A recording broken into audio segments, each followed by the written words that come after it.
असा जंग अकनला जोटी या मखदूम बिलावल मोची या जो राहत के तो भिच थणी president Pakistan prime minister Pakistan CM समूरा चाइनीज सूबन जा सिंध जो मुराद अली शाह पंजाब जी मैडम मरियम नवाज सेनेट जा चेयरमैन इलेक्टोरल कॉलेज जा चूंडियल नुमाइंदा अज ऑल एम्प्लॉइज अलायंस के तरफा समूरन सिंध के तालीमी इदारन में तालाबंदी लगी पई है। अज असांजा मासूम ॿार जेके इन्हनि जे घरनि में जॾहिं महिल वापसि वेंदा इहो कहिड़ो मैसेज खणी वेंदा त बाबा अॼु इन्हनि उस्तादनि सां ज़्यादती आहे, उन ज़्यादती जे करे जेको आहे उस्तादनि बाइकाट कयो आहे ऐं असीं वापसि घर आया आहियूं। इहो मैसेज जेको असांजो आहे हर घर घर ताईं वञी पुॼंदो ऐं उतां हिकिड़ो आवाज़ु गूंजंदो। उहो आवाज़ु असांजी ललकार हूंदो ऐं असांजे हक़नि जे हासिलात लाइ अॼु असां सां सिविल सोसाइटी बि गॾु बीहंदी।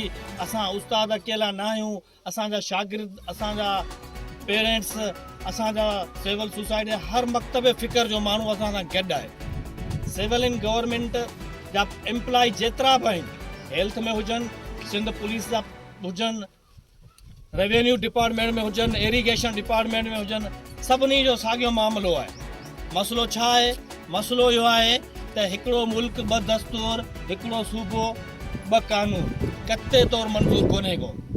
हिकिड़नि इदारनि खे तव्हां 100% जेको आहे सो वधाए ॾेई छॾिया आहिनि, मराहतूं ॾेई छॾियूं आहिनि। उन्हनि जी बेवान लाइ स्पेशल तव्हां जेके आहिनि से फंड रखी छॾिया आहिनि।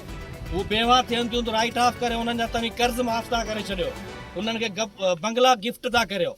छा असां उस्तादनि ऐं रेवेन्यू खातनि जन बेवान खे तव्हां इम्तियाज़ी सुलूक मां गुज़ारो था?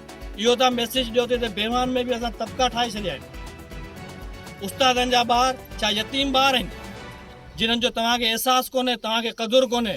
ही कोरियतनि जा ॿार छा यतीम ॿार आहिनि जिन्हनि जो तव्हांखे अहसासु कोन्हे, क़दुरु कोन्हे? ही लावारिस न आहिनि, हीअ मुल्क जा वारिस आहिनि। इहे ई वॾा थी मुल्क जूं वागूं संभालींदा। ऐं टिजो उन ॾींहं खां जॾहिं इहे नंढड़ा मासूम हथ तव्हांजे गलनि ताईं पहुचंदा ऐं असीं तव्हां खां हक़ फुरी वठंदासीं। वज़ीर तालीम खे उहो बयान त यादि हूंदो, लाड़काणे जेके स्कूल में वञे थो ऐं चवे थो त इन्वेजिलेटर खे चवे थो त आउं तव्हांजी रंड रोले छॾींदुसि। अरे तव्हां उते ठीकु आहे, कापी खे रोकण लाइ तव्हां चयो ऐं गस्ता गवास तव्हां सां गॾु हुई, पर अॼु तव्हां बेवान खे रोलण जी पॉलिसी ॾिनी आहे। समूरनि बेवान खे तव्हां दरबदर करणा वञो पिया। छा सिंध तव्हां खां सुवाल कोन कंदी? सिंध जा एम्प्लॉय तव्हां खां पुछाणो कोन कंदा? सुभाणे तकनि में वरी अव्हांखे असां वटि वोटनि लाइ कोन्हे अचिणो?